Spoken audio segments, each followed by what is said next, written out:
देखिए ये बोर्ड के एग्जाम में 8 नंबर का आएगा, ठीक है, ध्यान दीजिएगा। कह रहा अभी विधि से निम्नलिखित समीकरणों निकाय को हल कीजिए। हल कर, आप लोग वीडियो में ना देखिए, इधर देखिए, इधर देखिए। सबसे पहले करते क्या, सबसे पहले जो समीकरण दिया होता है उसको, दिए गए समीकरण को लिख सकते हैं आप कि दिए गए समीकरण को ए एक्स बराबर बी के रूप में लिखते हैं, के रूप में लिखते हैं। अब इसके रूप में पहले हम इसको लिख देते हैं। अब थोड़ा सा ध्यान दीजिएगा कि इसके रूप में कैसे लिखेंगे। तो ax यानी कि ax के रूप में लिखेंगे तो a का देखिए क्या होगा, a इक्वल टू क्या होगा, पहले इसको देख लीजिए।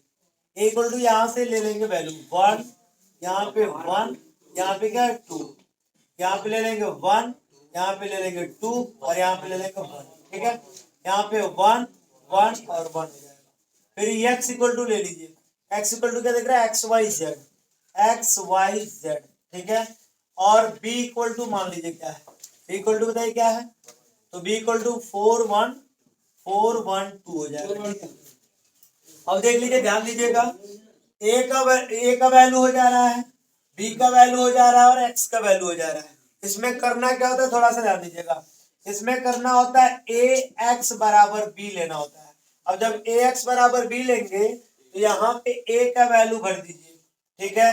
भरेंगे 1 1 2 1 2 1 1 1 1 हो जाएगा। फिर x का वैल्यू भर दीजिए, x y z। अब बराबर फिर से किसका वैल्यू भर दीजिए, 4 1 2, ठीक है। तो ये b का वैल्यू हो गया। अब यहाँ कंडीशन क्या है सुन लीजिएगा, थोड़ा ध्यान दीजिएगा। a का मान हो गया, x का मान हो गया, b का मान हो गया, ठीक है। तीनों मान भरा गया। अब करना है क्या, हमको a इनवर्स ज्ञात करना है। क्या ज्ञात करना है, a इनवर्स। अब a इनवर्स ज्ञात करने का फार्मूला आपको याद होना चाहिए। कितने लोगों को याद है फार्मूला a इनवर्स, बताइए।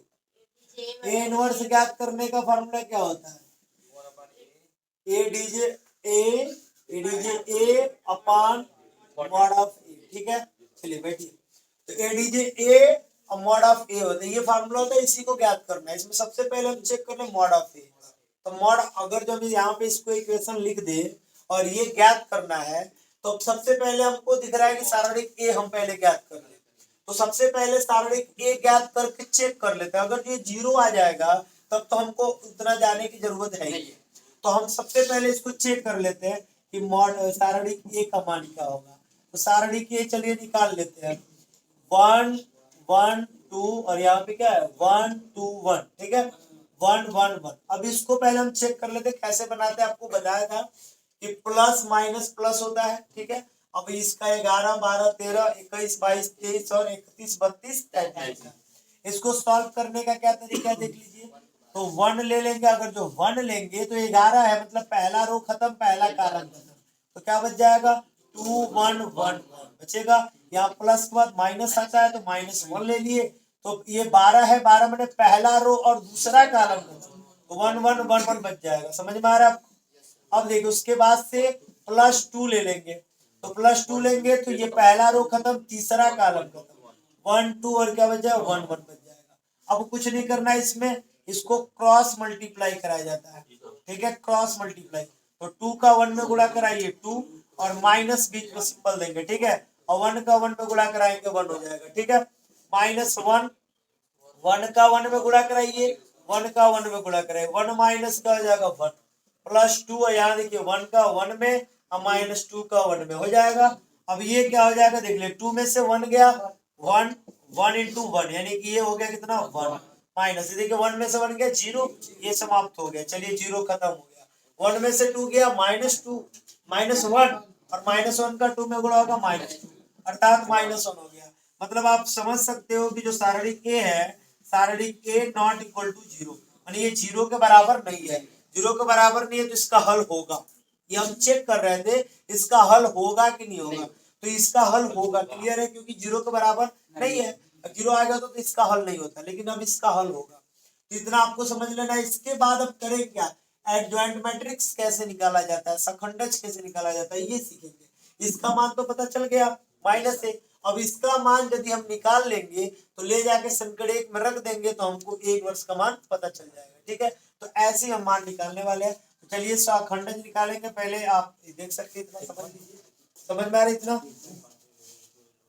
समझ में आ रहा सभी को? Yes sir. कोई दिक्कत नहीं है, आप उतार सकते हैं, नहीं तो मैं आगे बताऊं फिर।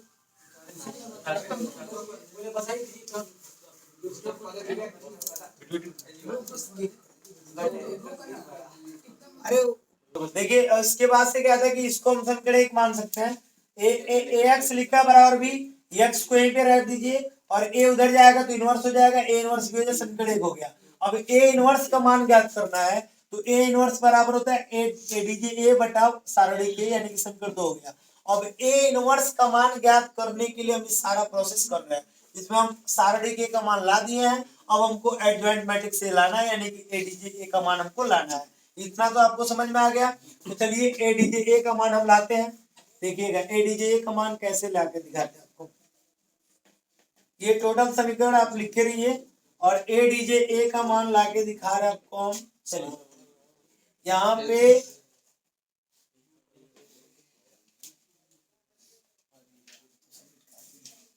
चलिए बोलिएगा, सारणी के का मान क्या था यहाँ पे? 1। बोलिएगा 1 के बाद क्या था?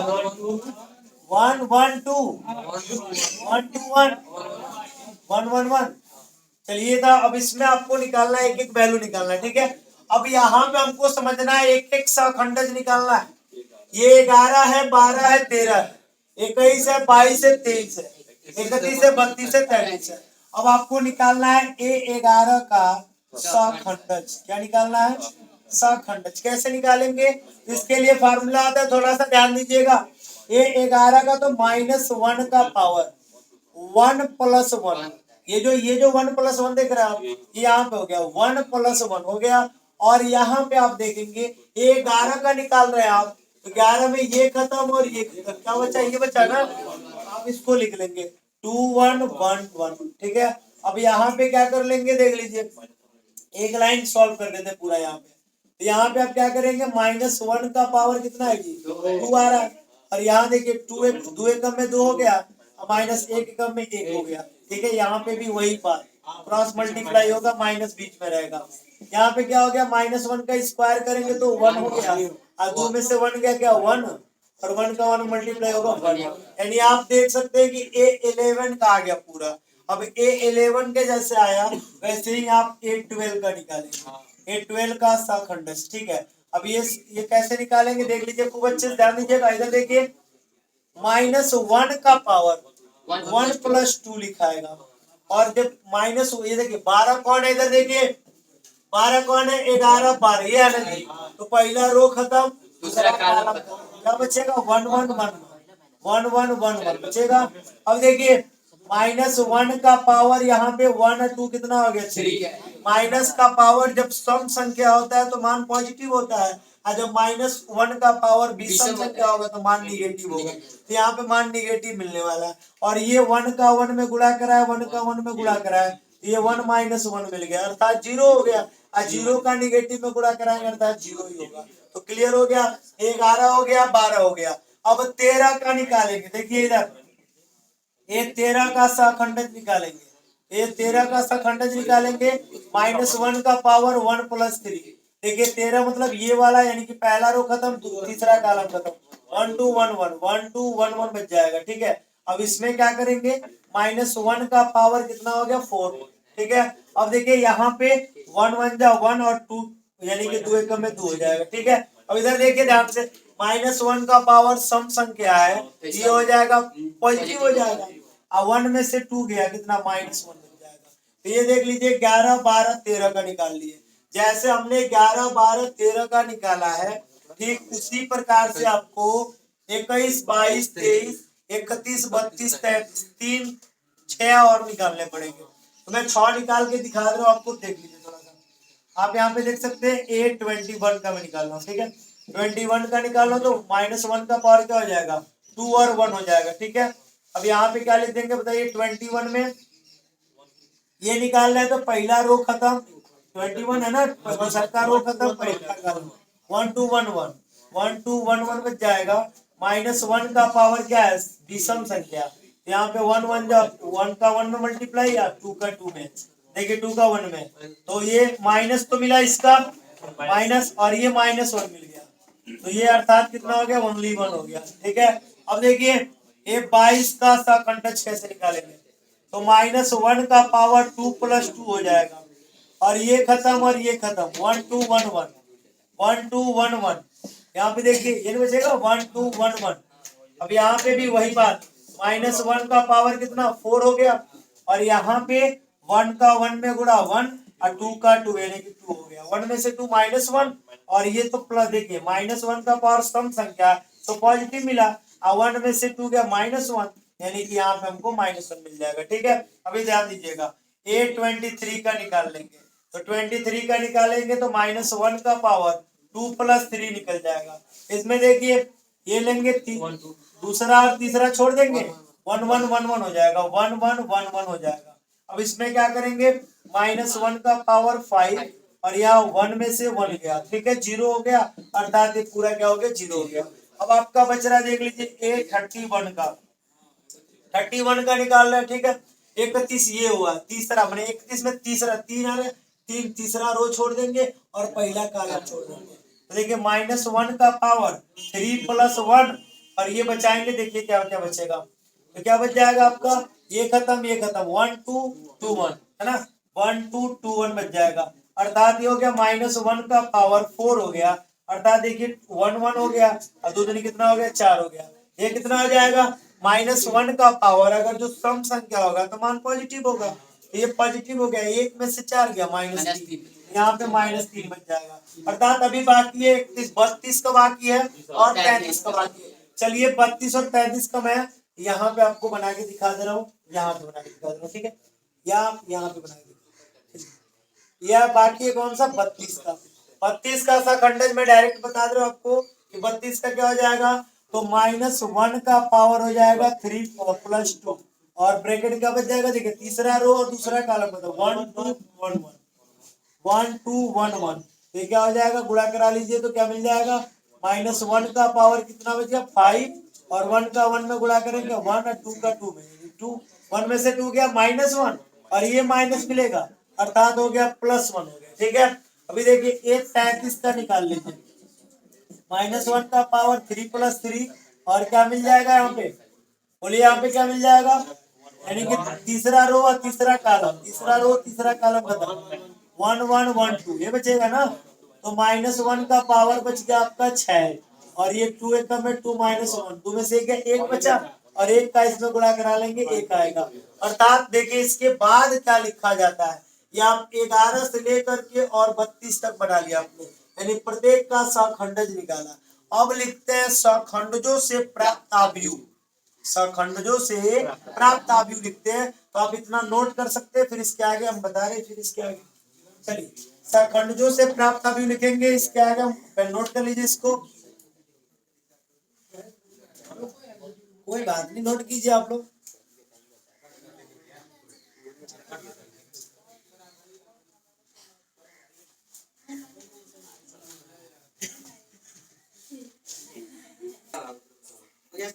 इसको उतार लीजिए आप लोग जल्दी से, जल्दी जल्दी उतार लीजिए, कोई बात नहीं, आप स्क्रीनशॉट भी ले सकते हैं इसका।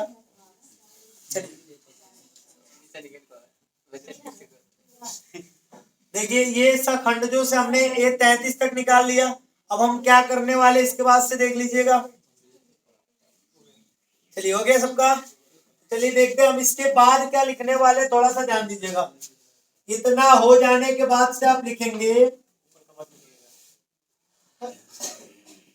देखिए इसके बाद क्या लिखने वाले हैं, इसके बाद हम लिखने वाले हैं सहखंडजों से प्राप्त आव्यूह, क्या लिखेंगे, अब ये जो सहखंडज हमारा मिला था ना, इससे लिखेंगे यहाँ पे कि सहखंडजों से प्राप्त आव्यूह, तो सहखंडजों से प्राप्त आव्यूह क्या मिल जाएगा। अब थोड़ा कंडीशन क्या है कि सहखंडज से प्राप्त आव्यूह आप कैसे लेंगे, थोड़ा सा ध्यान दीजिएगा सभी लोग, इसको मैं मानूंगा P बराबर, कितना बराबर, P बराबर मान लेंगे सहखंडजों से प्राप्त आव्यूह को, और यहाँ पे मान लेते हैं हमको कितना आव्यूह मिला, देखिएगा तो 11 के जगह पे 11 का लिखाएगा, मतलब ये पहला वाला जो मैंने निकाला था 11 था, तो 11 12 13 ऐसे था ना, तो 11 12 13 यानी कि 1 0 माइनस लिखा गया।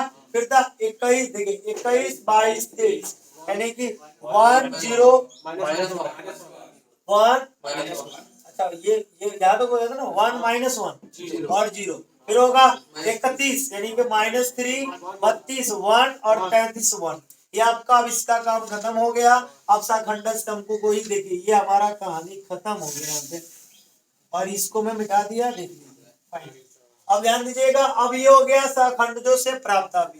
अब यहाँ पे एडजॉइंट मैट्रिक्स निकालने के लिए, एडीजे ए निकालने के लिए लिखते क्या है, सुन लीजिए। ADJ A equal to P का परिवर्ताव्यू, क्या लिखते हैं, पी का परिवर्ताव्यू। परिवर्ताव्यू क्या होता है, अब ये क्या करेगा कि रो को कॉलम में बदल देगा, ठीक है। अब देखिए यहाँ पे क्या होगा, अब थोड़ा ध्यान देना है कि पी का परिवर्ताव्यू लेना है, मतलब ये जो पहला रो आपको दिख रहा है ये पहला कॉलम में बदल गया, जो दूसर का रो है वो दूसर का कॉलम में बदल गया, जो तीसर का रो है वो तीसर का कॉलम में क्या हो गया, बदल गया। बोलिए कोई दिक्कत है, तो ये आ गया आपका एडीजे ए आ गया। अब एक समीकरण मिला था 2, समीकरण 2 क्या था देख लीजिएगा। समीकरण 2 में मान रखने पर, अब जब समीकरण 2 में मान रखने चलते हैं तो क्या होगा, सुन लीजिए। यहाँ पे मिल जाएगा आपको, मैं समीकरण 2 यहाँ बना के दिखा रहा हूँ। ए इनवर्स इक्वल टू क्या था, एडीजे ए बटा यानी कि सारणी ए था ना जी।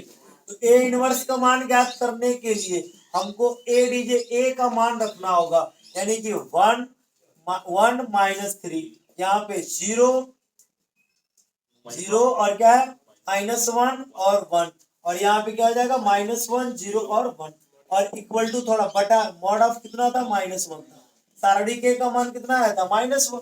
अब ये -1 प्रत्येक में भाग है, -1 का प्रत्येक में क्या भाग है, जब -1 प्रत्येक में भाग करेगा तो जहां माइनस है वहां हट जाएगा, और जहां नहीं है वहां पे लग जाएगा, और कुछ नहीं करना। ए इनवर्स का मान हमको मिल गया। चलिए -1 का भाग यहाँ पे हो रहा है, -1 ये भी हो गया -1, ये हो गया ओनली 3, ये हो गया 0, ये हो गया 1, और ये हो गया -1, ये हो गया ओनली 1, और ये हो गया 0, फिर ये हो गया -1, यानी जहां पे माइनस था वहां से हट गया, और जहां पे नहीं था वहां पे लग गया।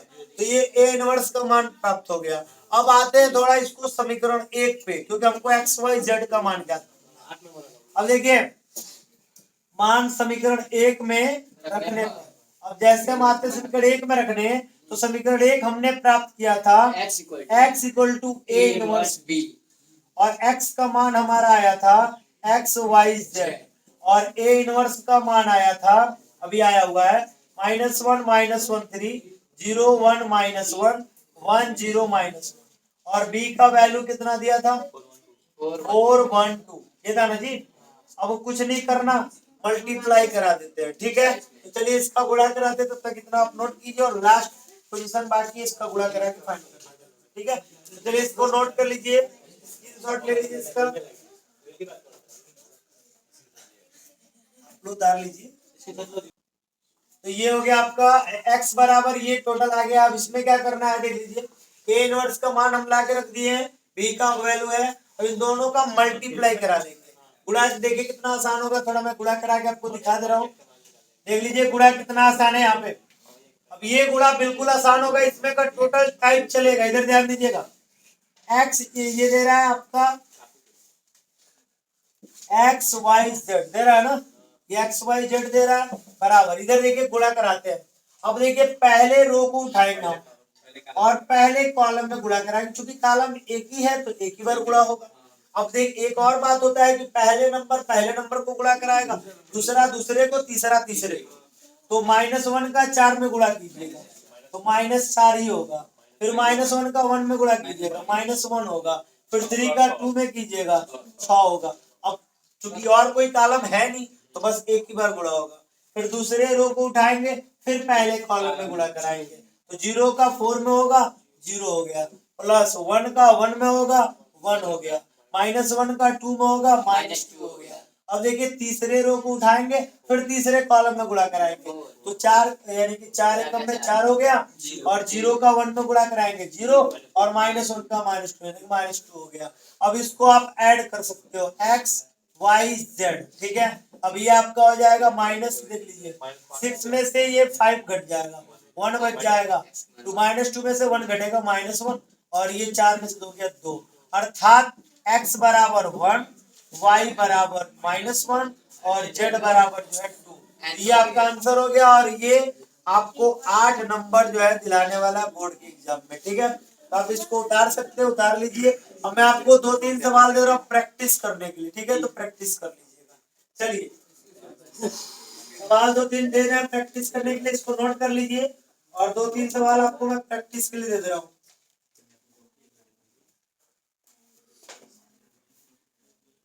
ये तो हो गया होगा ना, ये तो हो गया। चलिए प्रैक्टिस के लिए सवाल दे रहे हैं, 3 सवाल दे रहे हैं, 2 सवाल दे रहे हैं, अभी तुरंत प्रैक्टिस करके दिखाइए आप सभी हमको। सवाल में देख लीजिए, और प्रैक्टिस करने के लिए क्या है, 3x - 2y + 2z equal to दे रहा है 8, 2x + y - z equal to 1, और 4x - 3y + 2z equal to 4। ये दे रहा है। एक बात और ध्यान में रखना है, देगा क्वेश्चन कि निम्नलिखित समीकरण के निकाय विधि से आव्यूह विधि से हल कीजिए, तो आपको ये हल करना है। एक ये क्वेश्चन दे दिया, और एक दूसरा क्वेश्चन देख लीजिए आप लोग, और अभी सॉल्व करके दिखाइए। x + y + z बराबर 3, x + y + z बराबर 3, और x + 2y + z बराबर 4, और यहाँ पे क्या है, x + y + 2z है बराबर, यहाँ पे हो जाएगा 5। इसको भी सॉल्व करके दिखाइए। 2 सवाल आपके सामने है, दोनों सवाल को आप सॉल्व करके दिखाइए, ठीक है। चलिए सॉल्व कीजिए जल्दी, दोनों सवाल को आप सॉल्व करेंगे, दोनों को प्रैक्टिस कर लीजिए, बढ़िया से प्रैक्टिस कर लेंगे, 8 नंबर आपका क्लियर हो जाएगा, ठीक है।